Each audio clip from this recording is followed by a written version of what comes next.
The United States added 2 medals, 1 silver, 1 bronze, and pulled into a tie for second place with Norway in the total medal count. Host nation Italy added 4 to its total to move back into the top spot. Let's recap all the big stories from day 6 at Milano Cortina. Team USA's men's hockey team had no issues with the start of their Olympic tournament, dishing out a 5-1 walloping of Latvia. The Avalanche's Brock Nelson scored 2 goals for the Americans, who will face Denmark on Valentine's Day. In a surprise finish, Gaon Choya, the Republic of Korea, snared gold in the women's halfpipe. 2-time defending champion Chloe Kim still won silver in what could be her final Olympic Games. Also in snowboarding, 44-year-old Nick Baumgartner advanced to the semifinals of the men's cross event, but was edged out of the medal final on a photo finish. He ended up in 7th overall. In alpine skiing, tough conditions and a very technical course caused U.S. skiers some problems in the women's Super G. Breezy Johnson crashed out, and Jackie Wiles finished 13th as the lead American. In the first night of action in short track speed skating, Team USA's Kristen Santos-Griswold struggled in the semis of the 500 meters and could only reach the B finals. The Netherlands won gold in that event, as well as the men's 1,000 meters. Ending things on a high note, cross-country skier Jessie Diggins brought home the bronze medal in the 10-kilometer interval event, her 4th career Olympic medal. Keep up with all the action in the Winter Olympics by reading, following, and watching Yahoo Sports. Oh my God, tonight was crazy. Tonight was exciting. It was heartbreaking. First thing I got to note, our American girl, our American lady, Kristen Santos-Griswold. First off, she's not a 500-meter specialist. You may have seen she had fallen 3 times. There was contact with the Chinese skater. Typically, if you don't know what the rule is, if athletes fall before the middle of the first turn, which we call the apex block, if 2 athletes fall down or you fall down before that during the start, the referee, the judge, has the option of calling the race back to the start line and restarting the race. So this was a big issue. Sometimes we see the same thing happen, like in basketball, someone gets a foul and they do the flop. We see that sometimes in short track speed skating. If someone doesn't get the position that they want, they're all fighting and jockeying for position. Typically the first and second position is the best because the race is only 40 seconds long. It's really important in that start. And so everyone's rushing to get to that first block, and there's a lot of contact. And she was a bit unlucky. I talked to the head coach, Mr. Stephen Goff, earlier tonight. We just actually talked to him. And I said, hey man, like what the hell is going on? What's happening with our women's team? They keep falling down. And he kind of shrugs his shoulders and he says, look, it's a combination of a little bit of being unlucky, but they actually just are clicking skates. And so this is not too uncommon when we see this happen. So those who are watching, please calm the armchair experts down. I know it's not the result that you want to see. I don't want to see these results, okay? I want to see us capturing medals, and it pisses me off. But that's not how it went tonight. So we have to accept it, reset, and move on. Okay, going back to what we saw tonight. Wow, the Dutch dominated. On the women's side, Zanja Velzeboer, who was the 2022, 2023, 2025 champion, she was just better than everybody else tonight. I mean, she was so explosive, setting a world record tonight, and she clearly was the one to beat. And I thought for a second that the great Arianna Fontana from Italy, who was in second position off of the line, you can never count somebody out who has been there 6 times before. This woman has 6 Olympic teams that she has made, and tonight was her 13th medal, something that is very hard to do in a sport that is so volatile like short track speed skating, and she made history once again tonight.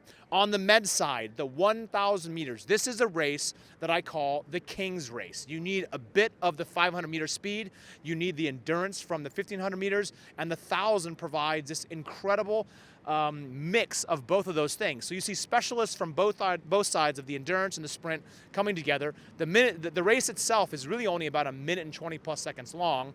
And my favorite, the guy that I had pegged to win the race, was the Canadian, William D'Angelo. And he had been through all the rounds looking so dominant. So tonight, in the final lap, Jans from Holland, from the Netherlands, made this dive bomb pass. I mean, it takes a lot of grit to make that pass. And so I remember texting Steve right after saying, like, that was wild. And he says, it's gold or bust. Jans from the Netherlands performed an exceptional race tonight. He was really good, and he earned every bit of that. So the Dutch are on top tonight, and the Americans have a lot of work to do getting ready on Saturday. His grandfather won gold in 1960. His uncle was part of the 1980 Miracle on Ice team. Now Brock Nelson is trying to continue the family lineage. Nelson scored a pair of goals on Thursday and nearly had a couple more, sparking the U.S. men's hockey team to a 5-1 victory over Latvia in the opening game of group play for both teams here in Milan. The opening period was an exercise in frustration for a U.S. team that put the puck in the back of the net 3 times, yet skated off the ice with just a single goal. Latvia erased 2 American goals with successful challenges, keeping the score tied 1-1 and denying Nelson a goal and an assist. When Nelson scored the go-ahead goal in the second period, he had a fitting celebration ready. He playfully pointed at the net and signaled "good goal," as if to make the point that this one was actually going to count. Nelson's goal was exactly what the U.S. needed to break the dam and seize control of the match. Tage Thompson and Nelson both added second period goals, and Austin Matthews scored less than 3 minutes into the third to salt away the game. Up next for the U.S., a group stage match against Denmark on Saturday night. Then the Americans will face Germany in a game that could be for first place in the group. Nick Baumgartner, the 44-year-old Michigander who was vying to become the oldest medal winner in the history of the Winter Games, came up just fractions of a second short of advancing to the final in men's snowboard cross, losing a photo finish in the semis to eventual gold medal winner Alessandro Hammerle of Austria. Baumgartner was one of the great stories of the 2022 games when he teamed with Lindsay Jacobellis to win the gold in mixed relay and still plans to contest that event later in these Olympics. But he has no plans to stop competing and said he would get back to work right after he gets home to start preparing for the 2030 games in France. Despite barely missing out on the finals here, Baumgartner said he was not disappointed because he showed at age 44 he can still compete with the best in the world. The race did involve controversy involving American Nathan Pair, who won his quarterfinal heat but was disqualified by the jury for interfering with Spanish rider Lucas Eguibar Brignone, causing him to crash. Pair said he strongly disagreed with the decision, but he had no recourse to make an appeal. Chloe Kim's reign as the Olympic halfpipe champion is over. After 2 hard crashes, 17-year-old Gayeon Choi of South Korea put down the best and gutsiest run of her life on her final attempt to overtake Kim, whose 88 score on her first run did not hold up in the end. Kim, who won the gold medal in 2018 and 2022, was suddenly in a new position, needing to put down a monster run to become the first snowboarder to win 3 straight Olympic titles. She couldn't do it, falling on her third hit as the stunned crowd realized that Choi had taken gold. Kim did not seem particularly disappointed with the outcome, especially after a crash in January that resulted in a torn labrum in her shoulder and limited her training significantly. But until Choi's out-of-nowhere run, it did not seem like anyone would be able to challenge Kim in these difficult, snowy nighttime conditions. In fact, nobody managed to put down 3 clean runs in the entire competition. But in halfpipe, all it takes is 1, and this was Choi's day. Keep up with Yahoo Sports for the latest results from the 2026 Winter Olympics. That is the story of comeback for the Olympics so far. Federica Brignone, the Italian, coming in with a clutch win less than a year after a devastating injury and claiming the gold. Unbelievable. The conditions were really difficult. The set was tight and turny. It definitely fared better for the more technical skiers. She was able to put down a very clean run. It wasn't foggy, but it was flat light. So when it's flat light, it's hard to see the ruts. It's hard to see any of the tracks of the skier that's gone before you.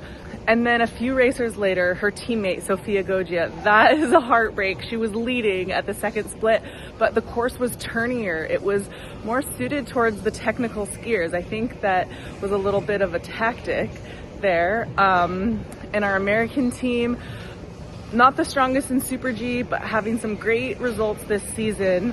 I think with a later start number, with their rankings not being as good, really hurt them in this race. We saw Breezy Johnson crash, which was really unfortunate. She stood up, so hopefully everything's okay. She looks okay, but it's never good to crash going that fast. And what a great Super G. I am just so excited for the Italians to win a gold on their home slope, on their home mountain, and Yeah, the comeback of Federica Brignone, absolutely remarkable. It's day 7 of the 2026 Winter Olympics, and here is what you should watch in Milano Cortina. Women's ice hockey will continue its undefeated run in the quarterfinals against host nation Italy. Team USA has allowed just 1 goal through 4 games in the tournament. 3 snowboarders will drop into the halfpipe in the men's final. Alessandro Barbieri was 4th in qualifiers and will hope to find the podium in his first Olympic Games. Also in snowboarding, the U.S. will look to follow up its gold medal from 2022 in women's cross, with Stacey Gaskill leading the way. She's currently 10th in World Cup rankings in the event. We are going the distance in speed skating with the men's 10,000 meters. That's 6 miles, folks. Casey Dawson will represent the U.S. Finally, the quad god Ilya Malinin will look to close out the gold medal in the men's free skate. He leads by 5 points after the short program. The last time the U.S. had back-to-back champions in men's figure skating was 1988. Join us every morning on Yahoo Sports Daily as we recap the biggest action in Milano Cortina. We'll see you then.